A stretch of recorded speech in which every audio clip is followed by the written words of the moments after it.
I'd now like to convene the regular business meeting of the Plainville Board of Education for Monday, June 5th, 2023. Roberta, would you please lead us in the Pledge of Allegiance? I pledge allegiance to the flag of the United States of America and to the republic for which it stands, one nation, under God, indivisible, with liberty and justice for all. Thank you. We're going to start with special presentations.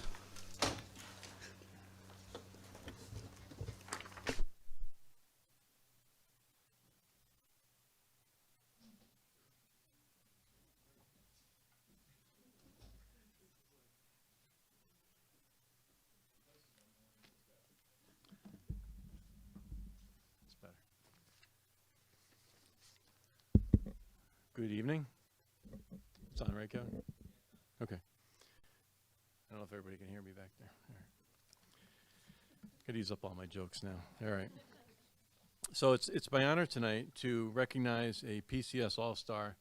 And unfortunately, he could not be here tonight because he's at a golf match, I believe, or otherwise unable to be here. But I received a very kind and thoughtful email ironically from someone who's receiving an award tonight herself from Annalie St. Lawrence. So I wanted to share her message about Mr. Mario Pyers, art teacher extraordinaire from Plainville High School. And he is the recipient of the PCS All-Star Award, so we'll make sure that we get him his certificate. So Anna said, I really should have done this earlier, but lately I've had time to reflect back on my experience at Plainville High School. I have a teacher that I would like to recognize as a PCS All-Star. There's one teacher in particular that has stood out during my time in Plainville that has made an impact, not only in my life, but many others. Mr. Pyers is a teacher that cares for every single one of his students and has created a safe space for them to openly express themselves. He has been instrumental in helping me recognize my potential in fine arts and in life. He has taken the time to understand me and my peers. There's one example of his kindness that stands out to me. There's a student that speaks very little English and is new to the district. He takes the time to talk to her in her primary language, and I see that she feels supported and welcome in his classroom. He has helped me with some of my most ambitious projects and listened to me when times got hard. He has encouraged me to keep going and celebrates my successes with me. He strives to help everyone, and I know that he truly cares for every single student. And she put in there, she knows that it's last minute, but she'd love to appreciate, and many students at PHS would echo her comments. So I thank Anna for submitting submitting this this nomination for Mr. Pyers. And during my 13 years here, I've gotten to know Mario as just an exceptional person. He's a great dad, he's a great coach, he's an incredible teacher, and he gets to know the kids and really cares about everyone. And I just want to, I can't say the words as eloquently as Anna did, but really I want to thank Mr. Pyers for the impact he's had on so many lives. And obviously it paid dividends, because the next award that I'll give this to Mr. Pyers. Or maybe I'll give it to you to give to Mr. Pyers if you'd like. Or are you all done with classes now? You're probably all done. Yeah, that's pretty good. All right, so I'll make sure he gets it. All right, next I would like to honor, on behalf, well, unless you'd like to, but I want to, we'll do this together. I would like to honor Bella Grasso for her service to the Board of Education over the last 2 years as our most senior member of the Board of Education liaisons. She's incredibly involved in so many things. She's a talented, dedicated student voice. She's been on panels where we talked about everything from dress code to all kinds of topics, and just insightful.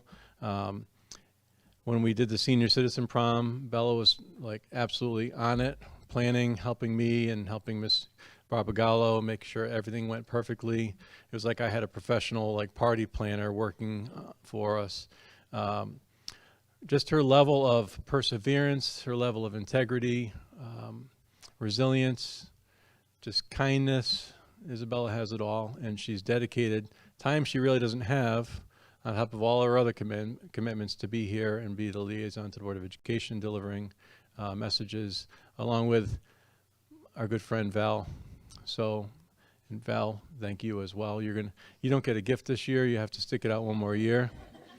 But Isabella, if you wouldn't mind coming up, we're going to give you a little something just to say thank you and wish you the absolute best in your future.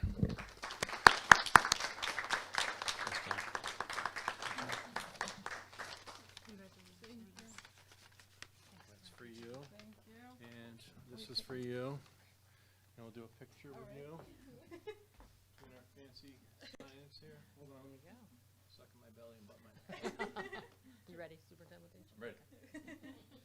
All right, big smiles. 1, 2, and 3. More. All set. Congratulations. Thank you guys. Very proud of you.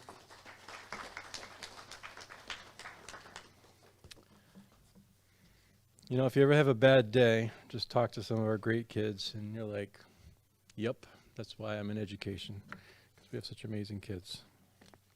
All right, before I get myself all verklempt here, I would like to next recognize our PHS, our CAS, Connecticut Association of Schools Outstanding Art Award winners, recipients. And I always say it wrong, Anna. I'm just going to call you Anna because I know that's right, and I think you prefer that. But Annalie, is that Annalie? All right, Annalie St. Lawrence for performing arts, and Paige Stillwell for visual arts. But I'll share what the Connecticut Association of Schools Outstanding Arts Award is, and you can only give out 2 for your entire school. So this is quite an honor. I know they had a dinner with some of your teachers, and hopefully you enjoyed that event. CAS annually honors 2 outstanding seniors from each of the member schools in the state who excel in the performing or visual arts. Excelling in the performing or visual arts is of primary importance in the selection. Scholarship and leadership are also supporting criteria. So this year, Plainville High School's CAS Outstanding Arts Awards went to Annalie St. Lawrence and Paige Stillwell. Congratulations to you both on your outstanding achievement in this area that is so important and so very much cherished in Plainville schools. And it's just it's a tribute to the importance of the arts. And when you see outstanding students like both of you and the work that you do, I went to the art show at the library, and I was just blown away. You know, you feel like you're at a museum, like it's professional quality, just incredible pieces. So. Just so impressive. So thank you for all you contributed through the arts to our schools during your time here. I know you have a bright future in everything you choose to pursue. So if you come up, we'll give you your certificates. I guess we'll do one at a time. So Anna, if you want to come up first.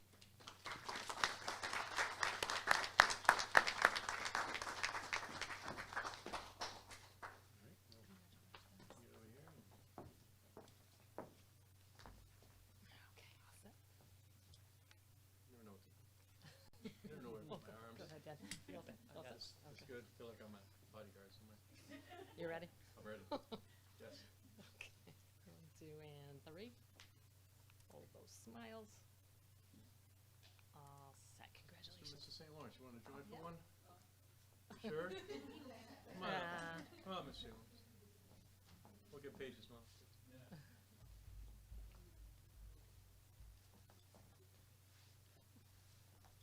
want to go? Yeah, go next. Miss St. Lawrence. Yeah. Kind of the real big deal. Nice. Picture. Very nice. Don't even have to tell you to smile. Perfect. And hold that. Very nice. Congratulations again. Great job.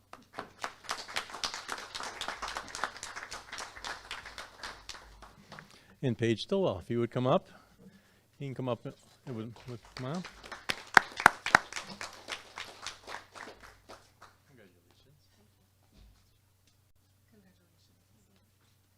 You get one without Mom?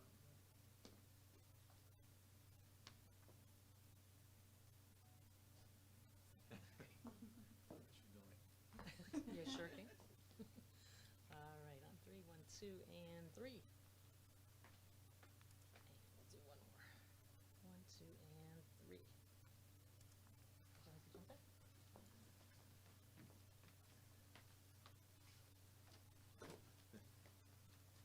nice. Okay. All right, on 3, 1, 2, and 3. Good. And one more. 1, 2, and 3. Perfect. Congratulations, Paige.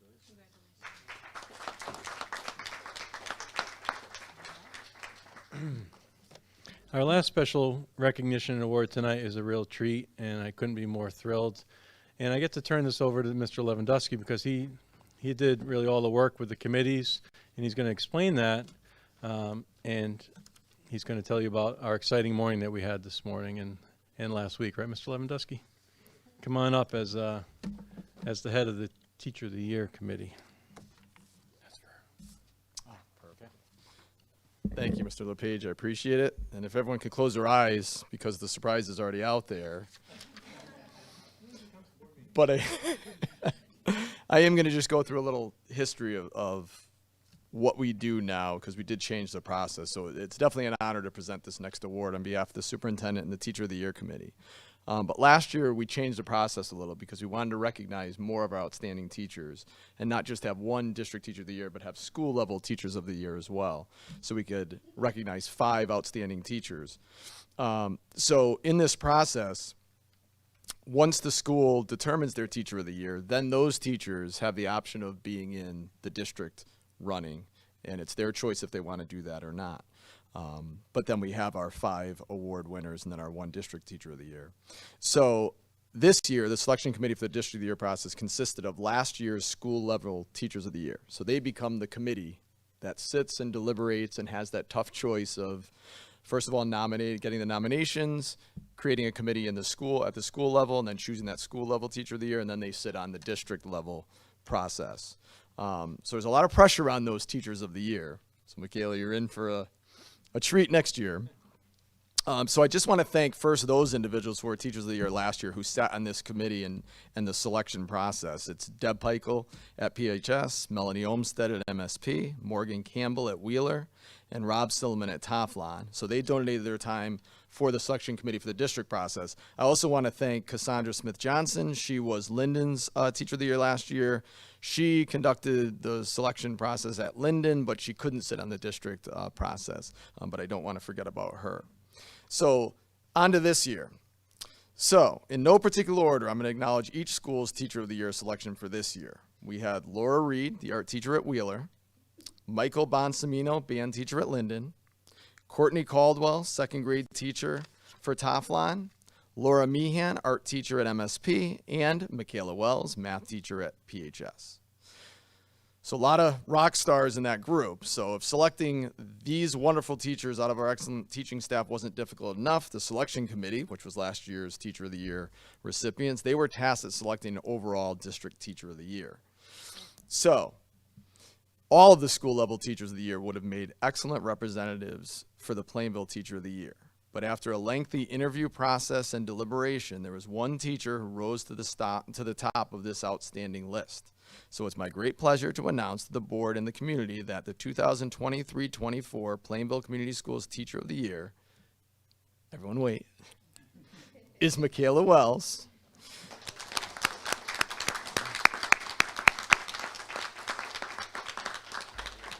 So I will add that we have some great pictures of an extremely surprised Michaela being presented this award at PHS this morning. It was a surprise. Jen DiLorenzo and Deb Peichel, they organized an impromptu meeting for students and staff before Steve, myself, and Michaela's parents walked down the aisle in the auditorium to present Michaela with flowers and balloons. So that girl's on fire. Is that Alicia Keys? So it was a really great moment, but the face is it. You know, that picture says 1,000 words. It was just a great picture. And I think that's going to find itself into hopefully the newsletter or something. But basically what Jen did is she said that she was going to have all the staff and students in there before Learning Adventure Day to go over rules and expectations. So she did that. But while everyone is in there, we announced the winner. So it was a great moment. And your face said it all. But I could go on and talk about Michaela as a teacher. You know, I didn't write anything particularly about Michaela, but just in the process, because I sit in the interview process and I listen, and it's just amazing. If you just have to sit with Michaela for a couple of minutes to find out how passionate she is about education and teaching, and about kids, and about what she can do for kids in this teaching profession. And anyone who dedicates as much time as Michaela does to unified sports, which she was already here not too long ago, getting an award for that, dance teacher, and summer teaching. So, and then on top of that, we talk about the Student Rocks Award. We talk about advisor, which is, I mean, I don't know how, there's not enough hours in the day to do all the things that we just talked about, but you find a way. So it was evident that you're passionate and that you're well deserving of this District Teacher of the Year. So, and she's a student of Plainville. So congratulations, Michaela. Come on down.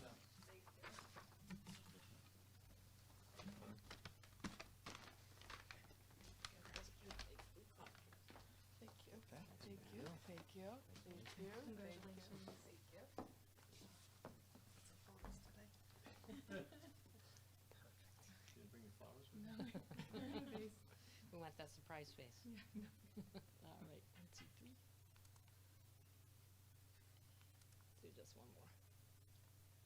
Congratulations, Michaela. Thank you, guys.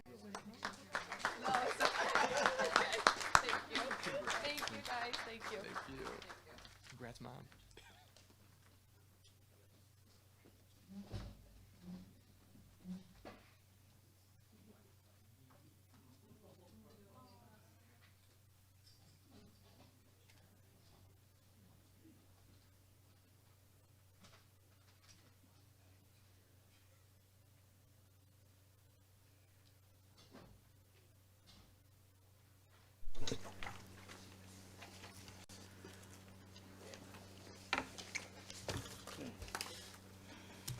Good night, everybody. Something we said. Thank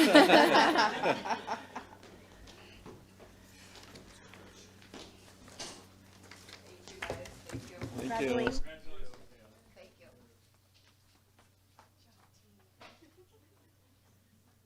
Sorry, Yes, keep Val's company. Poor Val. Come on, sit here, Val. He'll be there soon enough. Yeah.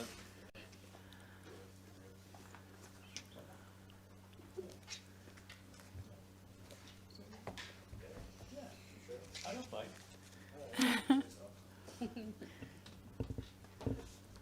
Now you're gonna see how hard these chairs. You feel the heat, Just imagine. the literal heat. You are important. Yeah, like it's elevated a level now. You are where you belong. Good fight.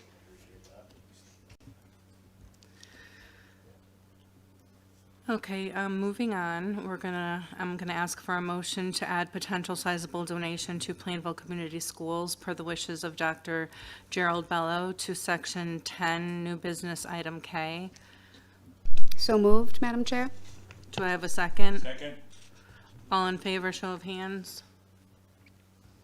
Any abstentions? Motion carries. We have one set of minutes this evening. If there are no objections or corrections to the minutes, I'd like to ask for a motion to approve item A, which includes minutes of the May 8th, 2023 regular business of the board. Motion to approve the minutes of May 8th. Are there any corrections or concerns? Do I have a motion to approve item A? Second. All in favor, show of hands. Any opposed, any abstentions? Motion carries. Val, do you have a report for us this evening? Okay. Or should I just go from here? Yeah. Okay. Good evening, all. As the end of the year approaches, students are focusing on closing out the year strongly. With graduation due to happen fairly soon, seniors are busy preparing for their big day. The entire PHS student body is enjoying a plethora of end-of-the-year activities and field trips such as the canoe trip, senior picnic, learning adventure day, and prom. The last days of the curriculum are finishing up over the next half week, with seniors taking their finals in the same time frame and everyone else starting theirs on Thursday. PHS is looking forward to finishing out the year on a good note. The second National Honor Society meeting took place on May 10th, and officer positions were announced. The coronation ceremony took place on May 11th in the Wood Gym. The first meeting for NHS office took place on Wednesday, May 24th. We discussed some potential things to work on for next year and are excited to start devising a more thorough plan for next year. PHS class of 2024 held a very successful car wash fundraiser on May 27th in the PHS bus loop. The PHS track and team went to states last Tuesday, May 30th, despite some injury setbacks. Both the boys and girls 4x8 teams did really well, with another school record for the girls 4x8. And the girls team went to state opens today, and they did very well. And my thing has decided to disconnect, so I apologize, but there's a bit of a wait. Oh, do you have it up? Thank you. Currently, the class of 2023 class night was held on June 1st in the PHS cafeteria, and the senior class picnic took place on Friday, June 2nd. Prom took place this past Saturday. Students got to enjoy lots of food and music at the AquaTurf, and the general consensus is that it went really, really well. The SAT retake also took place this past Saturday, and a fairly sizable group of PHS students came. Hopefully everyone's scores improve this time around. The last Learning Adventure Day of the year took place today and was held very successfully. The zoo trip seemed to be the most popular of the options, but a lot of the activities were offered. We look forward to holding more of these in the future. Yearbooks were handed out this past Friday, June 2nd. They turned out great, and we're very thankful to the yearbook committee for their efforts.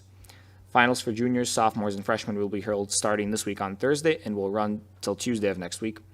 The senior elementary school walk will take place on Monday, June 12th, 2023 at 9 a.m., where seniors will tour their respective elementary schools or any school of choice. Graduation is set to take place the same day at 7 p.m. on the alumni field if weather permits. Graduation practice will be taking place over the next week to ensure everything goes smoothly. And typically this is where I would say that concludes the student perspective, but today being the last Board of Ed meeting where we're working together, I would like to take a little bit of time to give a special thank you to someone who has made my time at Plainville very special. I would like to personally thank Mr. LePage for all his efforts and contributions to our school system during his time as superintendent of schools. There are a ton of school districts out there with tons of superintendents, all of whom do their job and, well, lead. But it is very rare to come upon a school district where the superintendent does everything in their power to not simply do their job, but go above and beyond, inspiring students, pushing for change, and most of all, creating a better district every day on the job. Mr. LePage is exactly this type of superintendent and leader. During his time here, he has not only kept the district afloat through every possible crisis, which has ranged from minor disagreements to a literal world pandemic, but has made sure that the students and faculty have thrived. He has and still continues to push for a better district. The amount of work and effort and sheer soul he has put into his time here is something that inspires me every single day. I'm extremely thankful and proud to have been able to call him my superintendent, leader, supporter, and friend. To Mr. LePage, thank you for endlessly supporting and inspiring all of us each and every single day. Your efforts here will not be forgotten. We are extremely proud to have been able to call ourselves your student. This concludes the student perspective.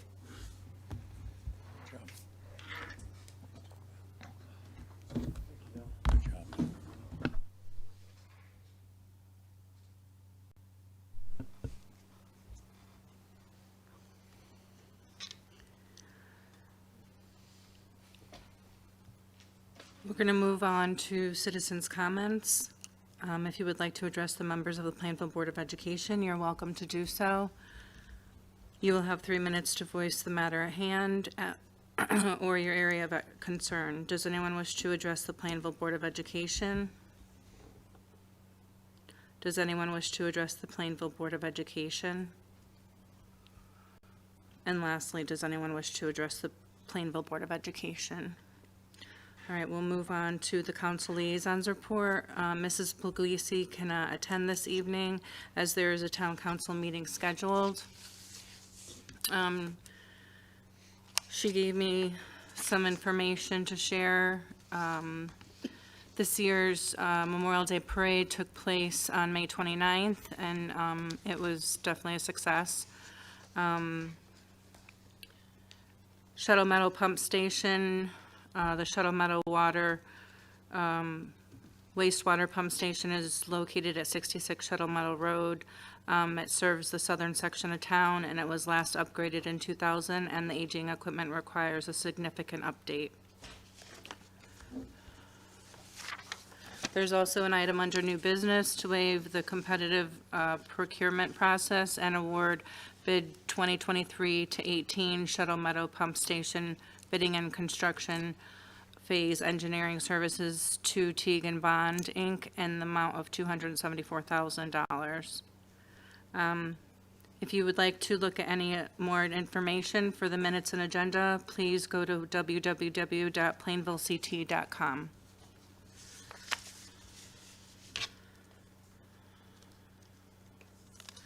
And now we can move on to the superintendent's report. Thank you very much, Madam Chair. I do want to I want to thank Val for being the kind of student who just makes being an educational leader so rewarding, and just an incredible experience to see what happens when you support someone and you provide the resources through the Board of Education and through the community, and you feed that fire that our students have and the ability they have. And I've said so many times about about Val and so many others, you know, and Val is a unique human being, but there are so many amazing kids among us in our schools, and I just couldn't be more proud and grateful to have served them. So, Val, thank you for those words, and thank you for the letter you handed me. I can't tell you how much it means to me, so thank you. I know that was probably not that easy to say in front of a crowd, so I just want to acknowledge that.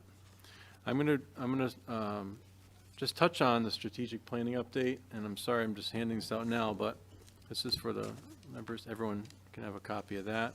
So as part of our strategic planning process that we went through beginning last spring with a strategic planning committee, steering committee, myself and several of my cabinet members, central office team, the members of the community, we developed a strategic plan for the next 3 years. And as part of that, we had said we would report out, or I would report out at board meetings in first December, then March, and that now in June.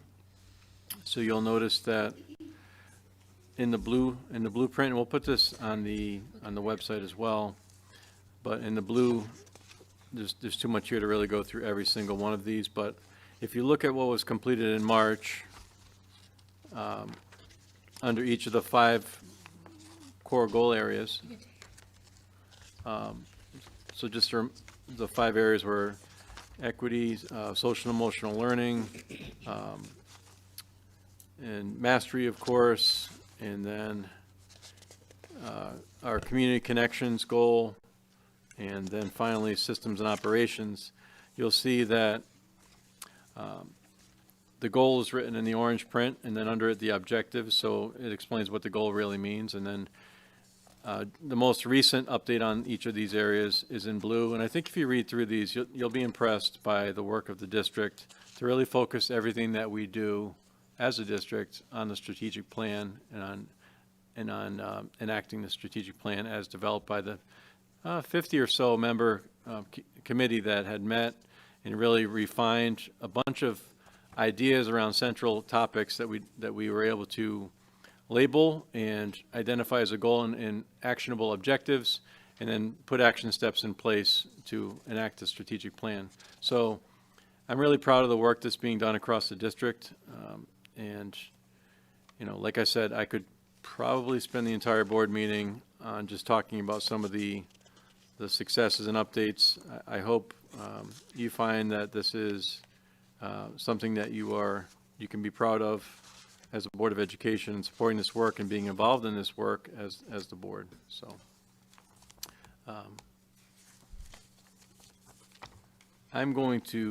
I'll cut it short there, but hopefully as you read through that, and I'm sorry you're just getting it today, I was still gathering most recent data from some of the recent assessments and from some of the school leaders.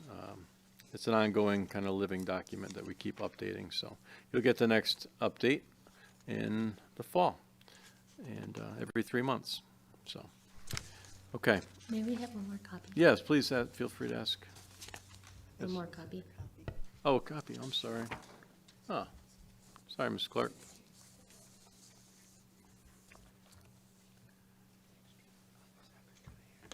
Oh, thanks. All right. Okay. So I do want to thank all the members of the Strategic Planning Committee, my steering committee team that's worked really hard on keeping this organized and focused work moving forward. And like I said, it's really a great process, and I'm proud of everything that we're achieving as a district. I'm going to move on to, just for the sake of time, I'm going to move on to Tafalon playground equipment and a few items that we talked about at a Finance and Facilities Subcommittee the other day, which I know fosters, it's under item A under the board subcommittee report. So, you know, I will save you some talking because there are things that need some explanation, and I'm sure you're probably more concise, but I have, we shared, Alicia Adorato, the principal of Tafalon, spoke at that meeting, as well as Mr. Adlerstein and myself regarding a request for some playscape equipment, new playscape equipment at Tafalon. I don't know if you have the additional slides there. That's the proposal for what we're looking to do. So when Tafalon was renovated to new back in 2008, 2009 school year, Plainville did not have universal pre-K in the community. The current early childhood playscape structure was placed based on the fact that Tafalon did not have any pre-K students at the time in the building. At that point in time, the district's pre-K program was housed at Linden, and it was only for a select group of students, and it wasn't universal pre-K as we have now across the district in every school. So now at Tafalon, they have anywhere between 45 to 60 preschoolers in a full-day pre-K program, and with very limited space to play. Just some of that older equipment that you can see. And you can go to the picture if you want. So that's the current equipment. There's multiple pictures of the same equipment. Those aren't all different things. It's really the one in the center that you can see everything in the preschool play area. So, and it's right outside the windows where the classrooms are. If you could go back one, Kevin. So now we have NIAC, it's the National Accreditation Organization for Preschools, that all of our preschoolers they must have a chance to play outside each day and follow the same schedule that the rest of our students follow. Our current structure makes it very difficult to do that, for them to get that play time that they need as part of their normal development. So a lot of it's due to the space and a lack of equipment. Our proposed equipment would give our children more of an opportunity to grow both their gross and fine motor skills, as well as provide choice and equity in line with other playgrounds at Linden and Wheeler. As you know, thanks to the Board of Education support and ESSER funding that we had available, we were able to upgrade all the playgrounds at Linden, including the early childhood and the regular age 5 through 12 playscapes as well, and that came out beautifully. Wheelers were done with the renovation, and they're beautiful. So Tafalon's 5 through 12 is still adequate and in good shape, but it's the early childhood that really needs to be done. So we still have remaining ESSER funds. So this was proposed at the Board of Education Finance and Facilities Subcommittee last week, and the request is to allow our team, it's already done a lot of the research on what is needed and what is desired for that area, to have a not to exceed amount of $95,000 in order to get comparable equipment to the other two elementary schools, so all those students have a common ability to play and experience that developmental play that is really important. Okay, if you go to the next slide, that just shows you the current Linden playscape and all the equipment, and Alicia could talk about some of the details and all the things that are included in this that are not included at Tafalon currently. And you go to the next one, you'll see Wheeler. Mr. Batchelder's pictures weren't as good. I had to give him a hard time about that. But you can see it's the same or very similar equipment to Linden, and the pictures are fine. But so the proposed Tafalon playground would look very similar to this in these mock-ups.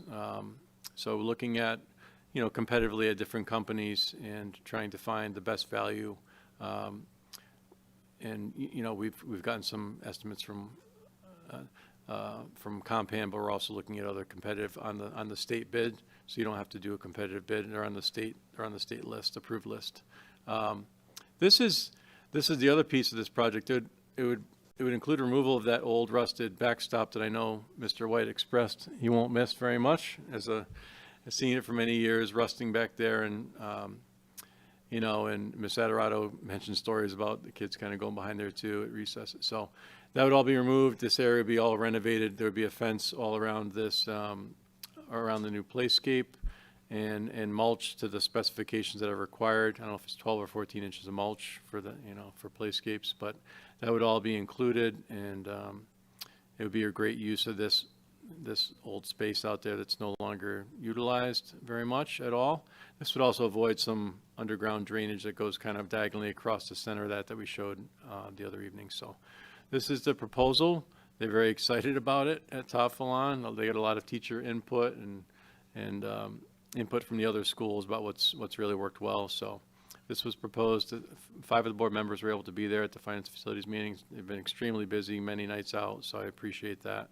So this is on the new business as a requested action item to approve a not to exceed $95,000 amount to make this happen. It'll take some time. It would probably be completed in early next fall. Anything else, Mr. Adlerstein, on that? All right, that's good. Moving on to, thank you. Any questions on that before I go on to the next item? Or I know many of you were. The cafeteria price increase, I'm going to, oh, no, wait a second. Okay. This isn't on there, but I'm going to, yeah, I'm sorry. It's from the slideshow's not exactly. Yeah, there you go, Kevin. Thank you.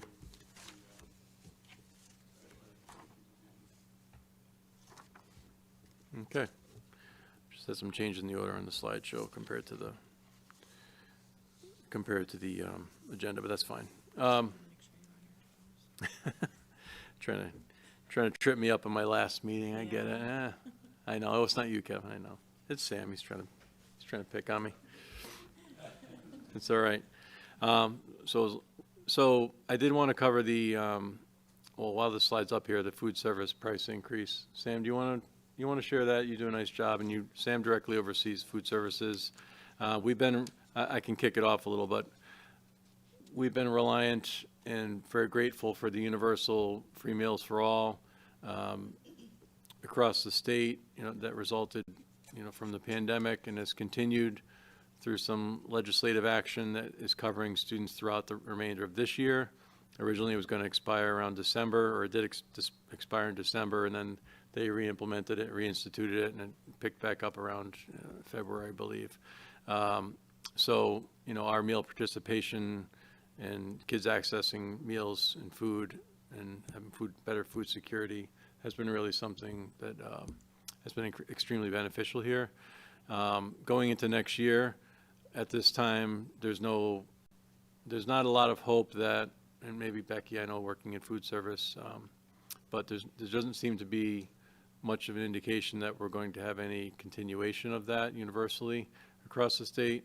And as part of that, with the universal free meals for all, the reimbursement to the food service has been beneficial as well. So going forward, the only way to really stay above water, so to speak, and to not have the food services go into debt is to make some adjustments, because we're far below the average for meals for breakfast and lunch.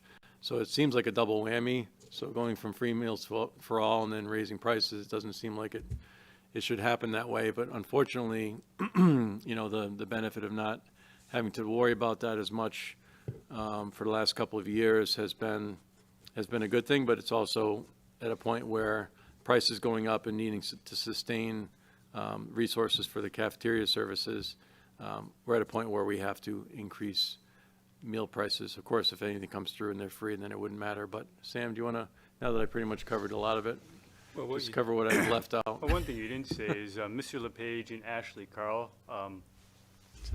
Mr. LePage and Ashley Carl advocated for Meals for All, and they went to the legislature a few times. We brought some high school students, and so really were leaders at a state level in trying to make people aware of what Plainville's situation was. That is probably representative of a number of districts. And so thank you, Mr. LePage, for your advocacy. It's my The pleasure. jury's still out for maybe another week, until the state budget gets passed, but I see Becky shaking her head no, so that's, Yeah. that's why this is in front of you. Not And just that we regretfully propose this. Nobody wants to increase prices, but this is what we believe is required to sustain the program. And so, Kevin, if you can go to the next slide. The top of this chart is really just to show you comparisons, just to show you that we're not an anomaly. We're not asking for prices that are different than other districts. And then highlighted in yellow on the bottom of this chart are what we propose. So there's three sections. The section all the way to the left is the high school, the middle is the middle school, and the right side is the elementary school. And you can see down the bottom half of this slide the current prices and our proposed increases. So for regular lunch at the high school, it would be an increase of 45 cents a day. Pizza would actually decrease by 5 cents a day, and deli would stay the same. Breakfast would go up 25 cents a day. At the middle school, lunch would go up 20 cents a day, and breakfast would go up 25 cents a day. And then at the elementary, you're looking at 25-cent increase for lunch and 25 cents for breakfast. So I know it adds up over the course of a year for families who are struggling to make ends meet. So, and I appreciate Sam and Ashley Carl's careful consideration about phasing in any increases in a way that was respectful of those constraints. But I think this is a fair adjustment to get us kind of closer to where the range is across the state and to remain liquid, if you will. Okay, any questions about that one? Okay. Yes. I was just curious, for our student liaison, does the cafeteria right now have like the deli and the pizza and the lunches available? Yeah, usually all options are available throughout the day. The deli at sometimes was not available due to staffing limitations, but the program is committed to making sure the deli is available on a daily basis. That they're doing all they can to make that happen. Why don't we go back, if you could find the special education update and request. I was going to ask Ms. Drzezinski to share. So I see how hard Vicki works, probably more than anyone else does because, well, I'm her direct supervisor, but special services director is in any district an incredibly challenging and often thankless position. I know Vicki works until 10 or 11 or midnight some nights, and she's up at it again the next morning. It's a very difficult job. There are many, many parts of the job that most people are not aware of and many responsibilities. And I have felt Vicki's frustration from wanting to do every piece of the job the very best that she possibly can, and the frustration of wanting to do that but not having enough humanly possible time in the day to get it all done.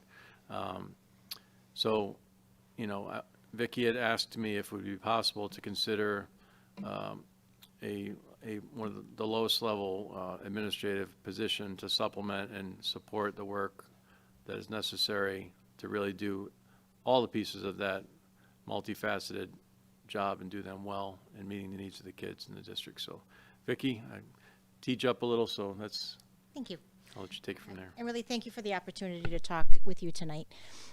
This is a difficult proposal because it's hard to say, the work is getting overwhelming. But it is something that really has changed. So I've been blessed and honored to be part of this district since 1998. I came here as a special education teacher, and my role in that position was to bring kids from outplacements, which are very expensive, back into the district. And I did that at the middle school for a number of years, and then in 2004, I became the program specialist, which was very similar to what we would call our instructional resource teacher positions. It was before that name existed. And so I was able to support the director and the supervisor as the program specialist from 2004 to 2011. So there really were three of us being able to develop these programs, continuing to bring kids back from outplacement into district, developing specialized programs to meet the needs, unique needs of kids with disabilities. But then in 2011, when Dr. Brummett became the assistant superintendent, I became the director, we also eliminated that program specialist position. So there really only have been two positions available to meet all the needs. And in the beginning, that was okay. We said, oh yeah, we can handle that. However, there have been some very significant changes in both the educational landscape and in the special education arena.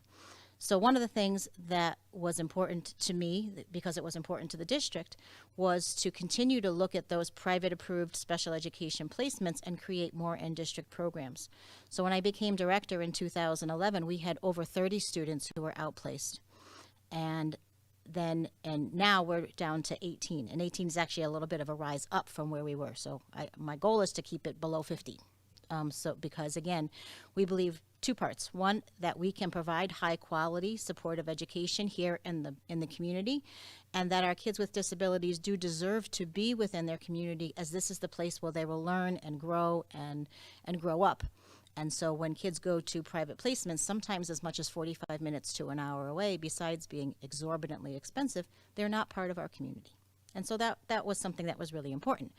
But it does mean that we have more specialized programs and kids who have more very high needs and very unique needs. And so being able to maintain them in the community does require a lot of specialized conversation, programming, development, research on how to best meet kids' needs.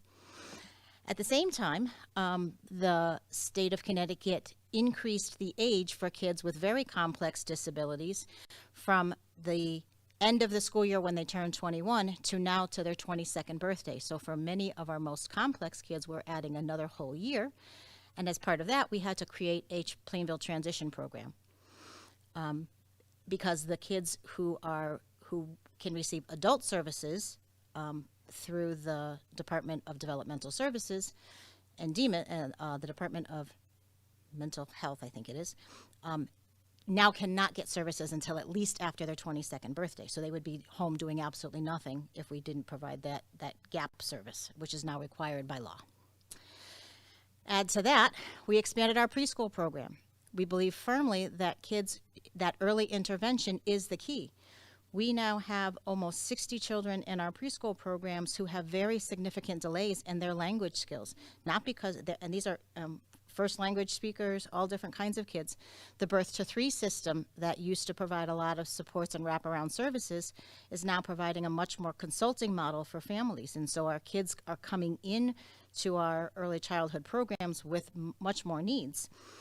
Add to that, in order to provide that and do that well fiscally and maintain that fiscal responsibility for the district, it's required us to look at 3 and 4 more grant opportunities. So part of my responsibility as the director in order to maintain that program is to apply for 4 different grants for about $250,000. And so again, it's the administrative side in order to do the things that we know that we have prioritized as a community.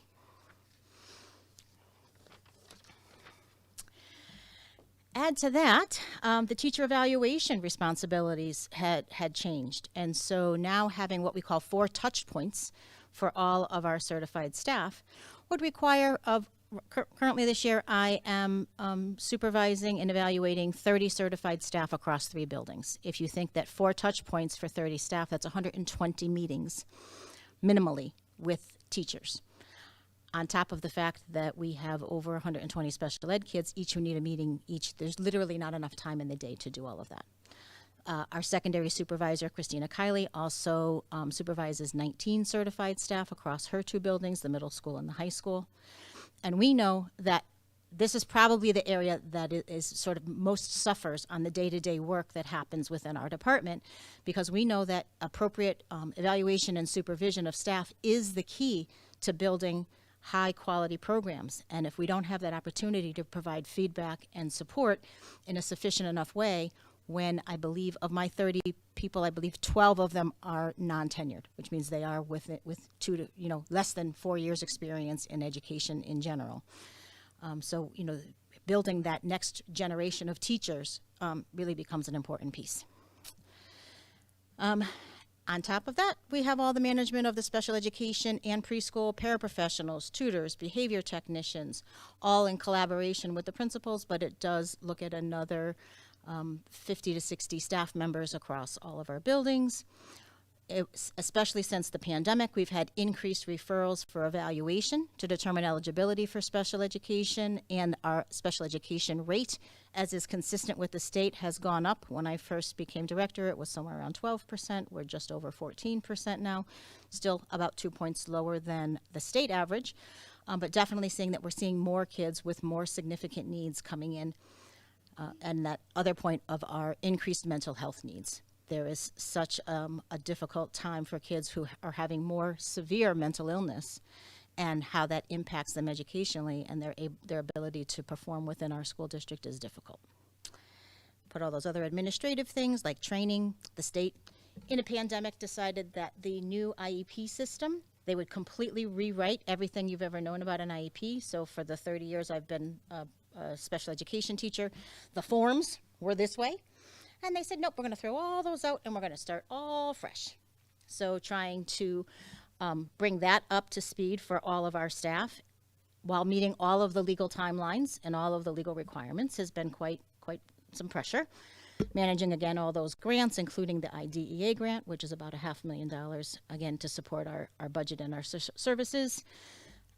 With the preschool, we get the Office of Early Childhood. So in addition to the State Department of Ed, the Office of Early Childhood is now looking for increased oversight regarding those grants. So we need to now collect family income information and demographic information that all gets reported to the state, as well as what we normally report to the State Department of Ed. We now also report to the Office of Early Childhood.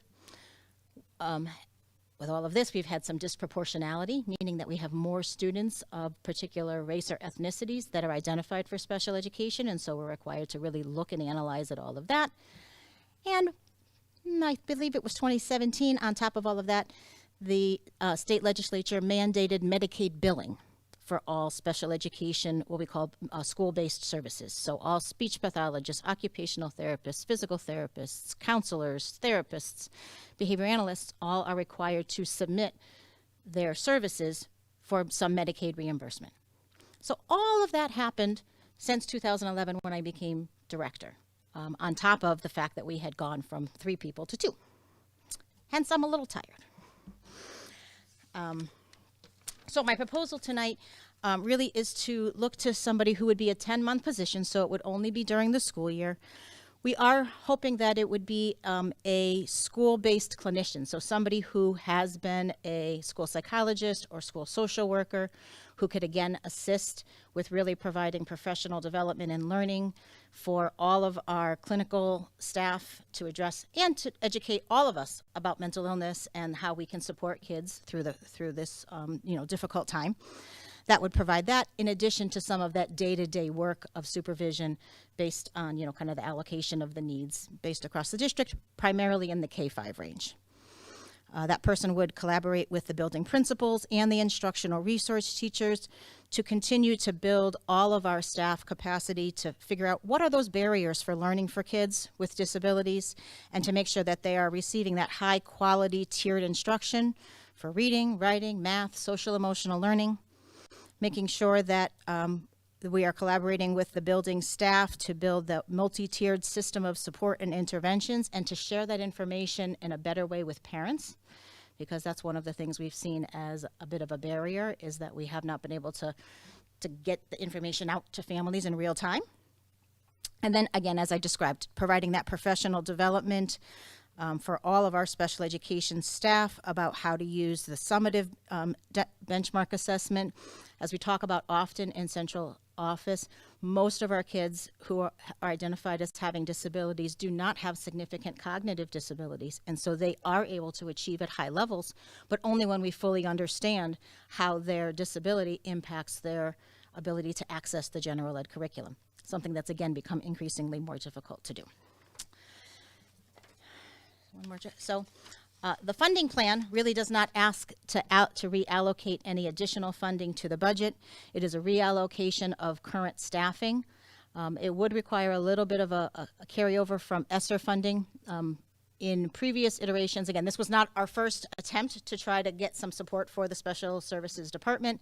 We had looked at the early childhood instructional resource teacher position for the past 2 years. Rachel Valentine in that position did a phenomenal job, but she is not an administrator and cannot provide the supervision and evaluation requirements for any of the staff, which again is one of those things that was most difficult. By having her go back to the classroom, there is ESSER that was planned for that funding that would, for just this next year, the position would be funded there. And then in 23-24,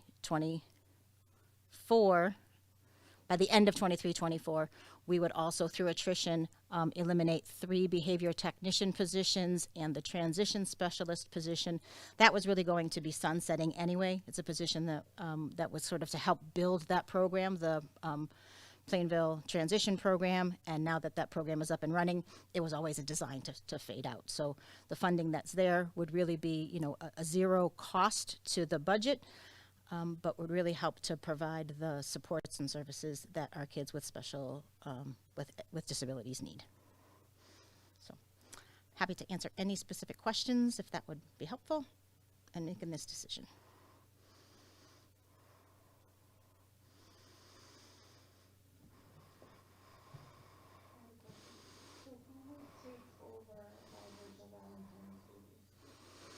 So what she has been primarily doing this year is supporting the preschool through our NIAC accreditation process. That process is essentially complete. We are literally just waiting for our visitation. So the classroom portfolio is completed. The program portfolio is primarily completed. It would require, you know, again, the supervisor position would probably be me helping to do some of the other things while I just help to get that last piece of the puzzle. We don't even have a date for the accreditation visit. It's somewhere between May and December. And that's what I know for right now. So we just have to really be waiting for that. It would allow Rachel to go back into the classroom, which she loves and is doing well with. And yeah, that would be covering it. Any other questions, Vicki? Or? Okay. Thank you. Thanks so much. Thanks, Vicki. Okay. Next, we will go to whatever Kevin pulls up. All right. So the Jerry Bello Fund agreement. So this, just to give a little history, Dr. Gerald Bello, who we call Jerry, has been meeting with my predecessor, with Dr. Brummett, had met with her for several years, or a few years, and then with myself and with Sam Adlerstein for the last 4 years that I've been superintendent, checking in, sending us his, financials and just updating us on where things stand. Ultimately, in a nutshell, Dr. Bello is really grateful to the education he received in Plainville, to his experiences here and those of his family and friends. He's currently in a comfortable position where he's, looking at assets of, depending on the time of his passing, it's currently close to $2 million that he wishes to bestow upon the schools in the form of the areas you see at the bottom there, the 7 components, which include scholarships in the name of educators who made a difference to many students' lives, and there are criteria that align with the arts specifically for those scholarships. In addition, financial support to qualifying students in areas of creative arts. There are some naming requests that he had based on some very beloved and members of the teaching staff who we'd really like to honor, including naming a band rehearsal room as the Grace Jersey Band Rehearsal Room, and for repairs and band instruments and creation of a memorabilia showcase related to band and theater, designing or designation of the PHS Learning Commons as Edith M. and Generaso Bello Learning Commons, designation of spending money from that estate to redo the front entryway in a more, a little bit more ornate or decorative, or just beautifying it and naming the entryway after him. And there are other things discussed, but essentially he wants to make sure that the funds go back to the community that he loves and that he got so much from. So those are his wishes, and we entered. My predecessor entered into an agreement with him on behalf of the board, and I continued that relationship. We brought this forward to the Board of Education, knowing the naming policies do allow for such things. The Board of Education has control over naming of areas within the school building.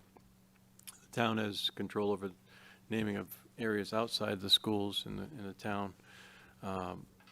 So this was reviewed with the members who were present the other night as basically the approval of the concept and the general idea. Of course, there need to be some further discussion on some of the pieces, but essentially we're hoping that the board would approve a motion that you'll hear later on, just honoring the agreement that I entered into with entered into with Dr. Bello. We've had many meetings, right, Sam? And he's very, very passionate about this community, and some of you know him maybe, and some don't, but just a terrific man who wants to leave a substantial amount of money to the schools for the betterment, especially of the arts, and to remember those who made a difference. So that'll come up later in the new business area, so I wanted to just share. Sam, is there anything else I'm missing? No, that was It's okay? Yep. Okay. Good. Thank you. Ms. Terrell? So is this like a foundation? Is there a foundation aspect to it, or is it just? No, it would be more similar to what we call private grants. We have a number of private grants that are used for scholarships and for other supports of the school. Although there is a clause in the agreement that says others could contribute to the fund. So, I mean, it wouldn't be a foundation, but it could collect additional funds, and that might be something. So yeah. Similar to, we inherited, the schools inherited a substantial, less substantial certainly, but a good amount of funding from Florence Fitzgibbon, that fund, and we were able to renovate the STEM lab at the middle school and create some new spaces there, as well as every year, if you go to the awards banquet, the senior awards night, they give scholarships from that fund in memory of Florence Fitzgibbon, and we also built in criteria of being a super senior, being just a student who doesn't get into disciplinary issues for those scholarships. So we give out, I want to say about 5,000 or more a year from that fund, so that continues to support the community. So this would be something similar, potentially much more significant amount. This will change over time, but in essence, it seems like a very sizable donation to the schools. So we appreciate Dr. Bello's generosity and his very fond recollections and great stories about Plainville, in which he's still very much involved. The next one we'll go to. Let's talk about the middle school. Is that the next? Yeah, there we go. Okay. So since the joint meeting between the council and the board held in council chambers, that was a few weeks ago already. There's been some work done on behalf of where we left off with looking at the concept test of concept discussion in conversations with Castle Booz architectural firm. Sam and I have met with town manager and assistant town manager Mike Paulus and Andrew Sirioli to discuss potential options, knowing that, you know, at this point, obviously the renovate as new is on hold, you know, and the next step that the council, based on that meeting, the next step the council would like is some sort of a study to look at our use of schools and our facilities. So we had a group discussion with some representatives from Castle Booz that we had referenced at that joint meeting, and talked about some next potential steps. That would be an abridged study that would be enough based on the information that we already have without doing as extensive of like a 10-month, $100,000 potentially larger study, but using the data that we have, using the information we have, using the schematics we have, doing a new demographic study from an outside firm to really look at the demographics of our town as they change and as we prepare for the future. And they'll look at all the features or factors that go into a demographic study, including your enrollment and other considerations with that. We've done our own in the most recent one at the start of the Wheeler renovation project, and they've held pretty true to form. Actually, Sam's numbers have been very good, but getting an outside perspective on that and really letting a company come in, an outside source come in and do a study. Sam has since found through conversation with CES, he found another firm in addition that could potentially do an abbreviated test of concept study. So that's kind of where we are now. I think the next step, Sam, do you want to take it from there? Yeah, so that's pretty much where we are. Since we met with the council in that joint meeting, we have one proposal and another one on the way, and it gives us some confidence that it's a good path to take, and we believe that the council has also bought into this path because Mr. LePage is partnering with Mr. Paulus in this effort, and they've been working together, and so. The hope would be to do a study that could take, maybe 8 to 10 weeks, and so you're ready to make a decision. The council will be ready, hopefully, to make a decision on which way to go. So it would provide enough time for whether ultimately they decide, whatever they decide, the council decides to do, hopefully in partnership with the Board of Education, moving forward in order to either reconsider, based on the latest information, reconsider putting the time and effort and steps necessary to do a renovate as new application again before next June 30th, which would require a new cost estimation with updated costs, or doing a maintenance plan. You can see the difference in the costs of both the renovate as new versus, those are using the last cost estimation. Renovate as new would have cost the town about $24 million. Doing it piecemeal and getting about 76% of the total done and not really having a new school, but having it operating like new, but not looking new, would be about $29 million. So, I know I've spoken till I'm blue in the face about what my beliefs are about this, and my hopes had been for the middle school, but I'm hoping that the study will eliminate or at least clarify what options exist and allow everyone to move forward in the most productive and efficient way possible. Any questions on that before I conclude with just a couple more things? So my concern Yes. is that, this is really, the decision is the board's decision. The board's taken a back seat and just kind of been, I feel like, kind of drug along by the council. And I'm concerned that nothing will happen again and we'll be back in the same place next year. So I don't know what to say as far as if there's a better process where we can maybe create a joint committee of the two organizations, of the two boards or something, so that we have a timeline and some kind of something, so we know something's going on, because I really feel like for the past couple of years, we've just kind of been floating.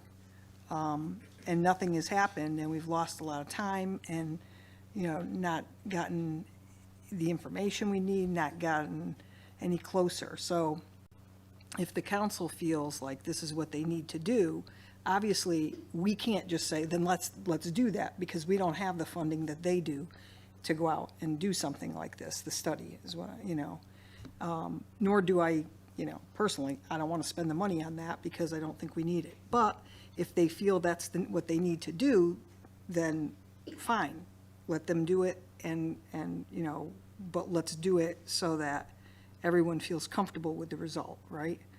So I don't know if there's any way of creating, yes, Mr. Stan, well, listen to me like I'm running the meeting. No, go ahead, Sam. I don't know, we were maybe No, going to you- say the same thing, but part of what we asked these two organizations to propose is doing their work during the summer when you folks don't meet anyway, but be ready for when you come back, facilitate a joint meeting where the goal would be to bring the two bodies to consensus on how to move forward, and that's part of the scope of what we asked them to propose. Right, and just to reiterate, the council can opt to do the study, and it would be at, their expense. But as far as school closures, if anything like that were considered, that would be the Board of Education decision, whether or not to entertain that. And, and I know where the Board of Education, well, the majority stands on that for sure. But, I think they just want to rule out and make sure that, my understanding from what I'm being told, that every consideration is being analyzed, and that, they'll be moving forward with the best overall plan, I hope. Once all that information, this final step, this third option that came up kind of late in the year, once those questions have been answered about possibilities. Because, I've explained my belief and my understanding of the district from knowing it pretty well. Knowing our uses of spaces, knowing our student population, knowing our specialized programming, knowing all of the things that our students have and what they need, and knowing that reconfiguring them to make 5 schools fit into 4 wouldn't work in a way that would be beneficial at all to kids.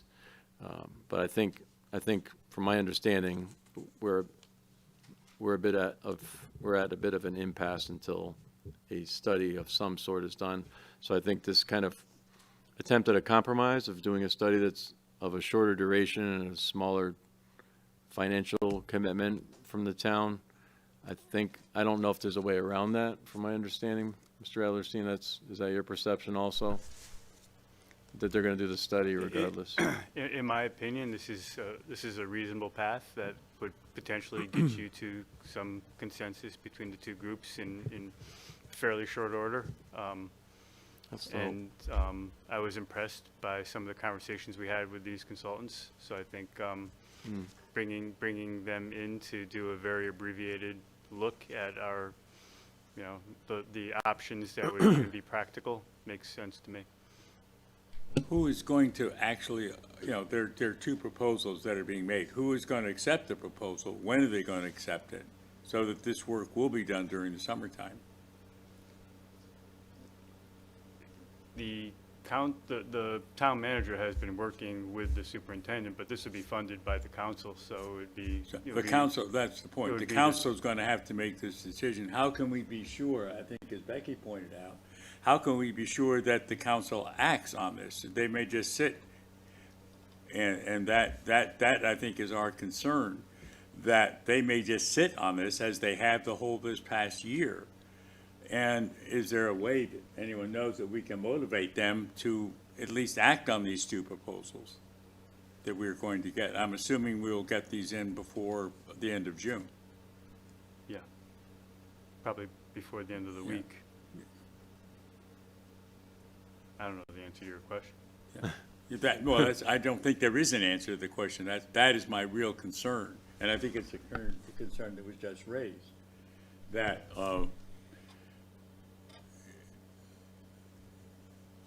can we have access to these proposals? I think that would be, at least if the board even met in executive session, that we could see these and maybe we could recommend, to force the issue, we could recommend to the council that they act on, we feel that proposal A or B is the best one, and we urge you to accept that.